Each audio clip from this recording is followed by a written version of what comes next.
duck is back. The duck is back. How you all going? I'm going good. Tonight I want to talk to you about brakes and bleeding up brakes, and I'm going to give you a bit of a quick rundown on how to do these P&M brakes. A lot of you might be thinking that a lot of guys out there, not all of you anger girls, might be thinking that all you have to do is put your bleeder onto this nipple, crack it off,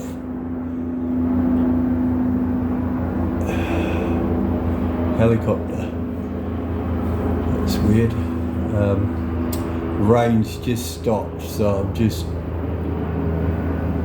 anyway,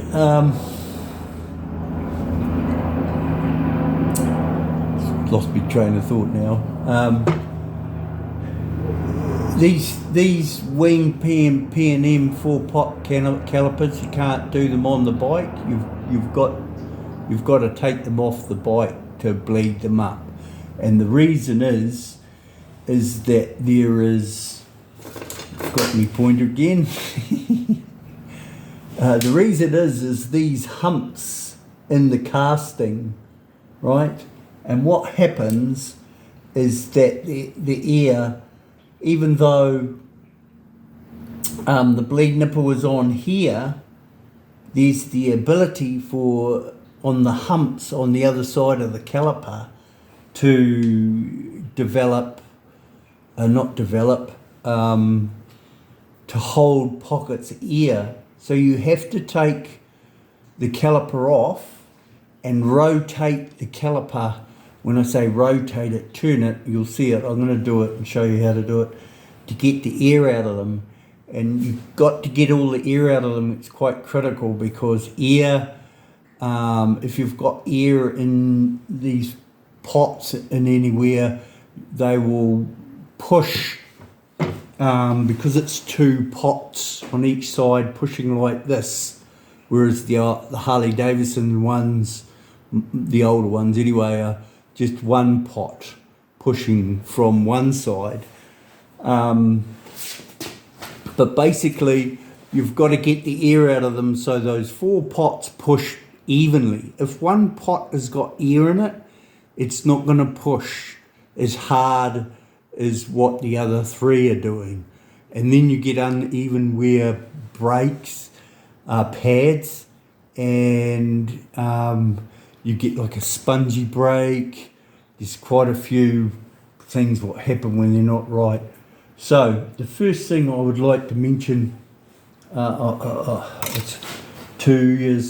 that on my bike, like this bike, and I've seen other guys doing it, trying to do it, with these brakes, the first thing is you can't get to this bolt, and I've seen guys absolutely butcher this shock trying to get to it.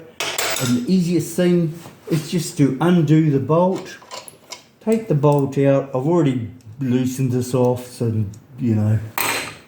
And then, even if your bike is sitting on the ground, there is enough strength in that one shock on that one side to hold the bike up, okay? Unless doofus or butthead sits on the bike where you got it off, then you might have a bit of a problem.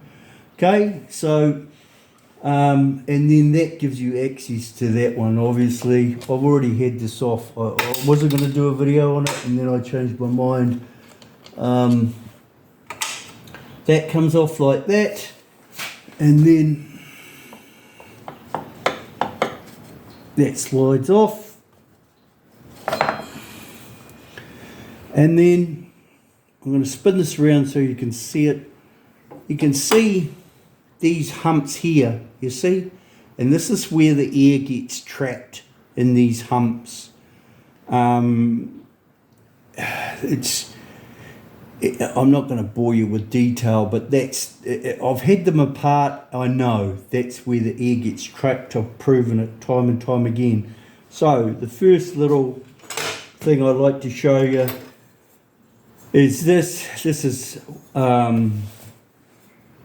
a bleeding tool that I've made for doing brakes. It's in memory of my old memory of Bird. It says on here because my mate Bird, he got taken out on his bike, so this is off one of his discs. Poor old Bird, and every time I use it, it makes me reminds me of me mate. Anyway, so this just slides up in here, and the reason why we do this, right, is to imitate the disc, right? And then with the wire tie, we simply go around here, back onto itself, and we pull it up tight. Yeah? And what that does is we can relax about pushing the pots out while we're bleeding it. Okay? Then we have a bleeder.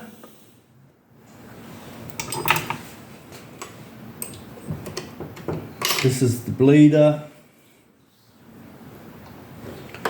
Put that over. Now, the critical thing here is to make sure you got your spanner on there. You've got to keep it up because it's shot.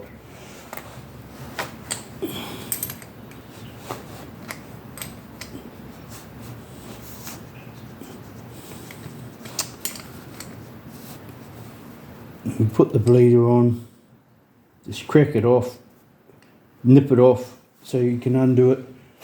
The critical thing here is to try and get it so that hose is uphill, right? So you can see the air running out, right?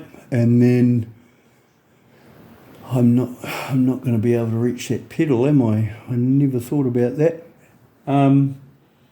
We crack that on, and then basically we rotate the caliper like that,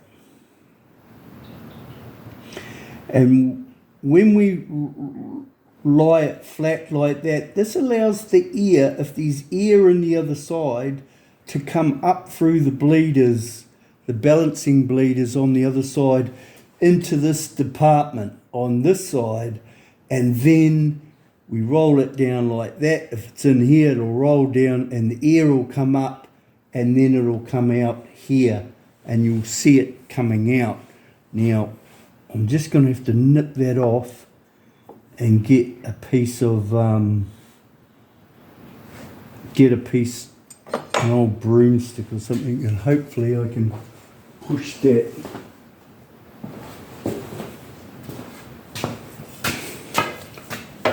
It's about 9:15, and I tell you, my missus is sick and she's not going to come out here at 9:15 and push the thing. So let's try that. Normally I'd be able to reach it, but the camera is in the way, so.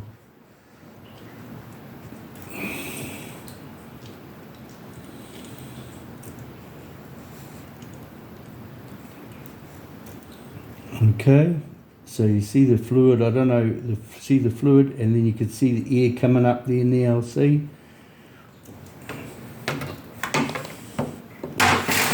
And then normally,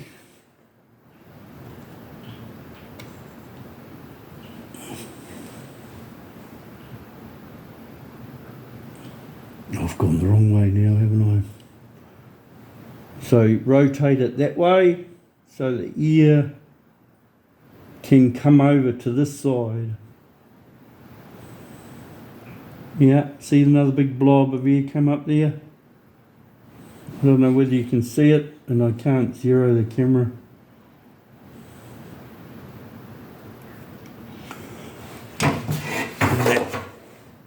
Bit of a poke.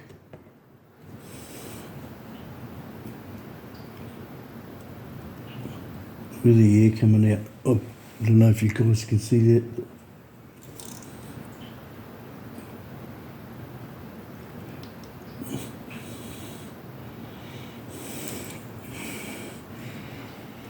And this is the only way to do P&M, especially this model. I don't know whether the later ones, they've sorted this out.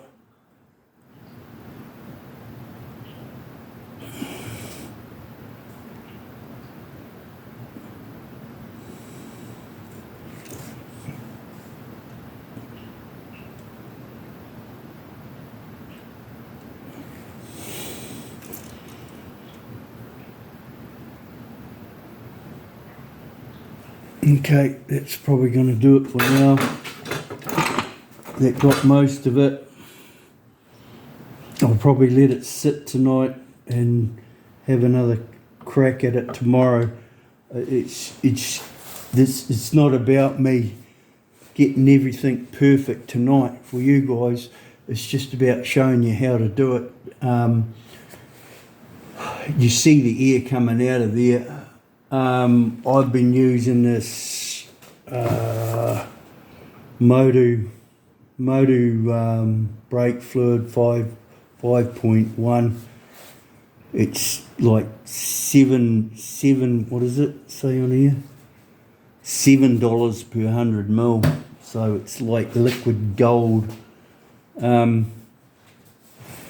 Anyway.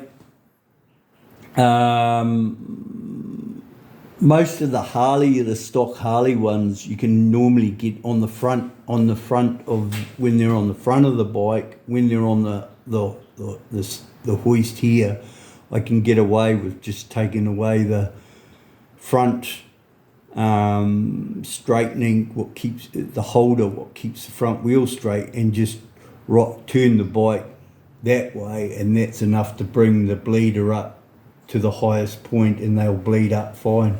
But these P&Ms, you've got to actually take them off and rotate them, and this is one of the best tricks I've learnt in, well, what I've come up with that old disc in there, and it works really well.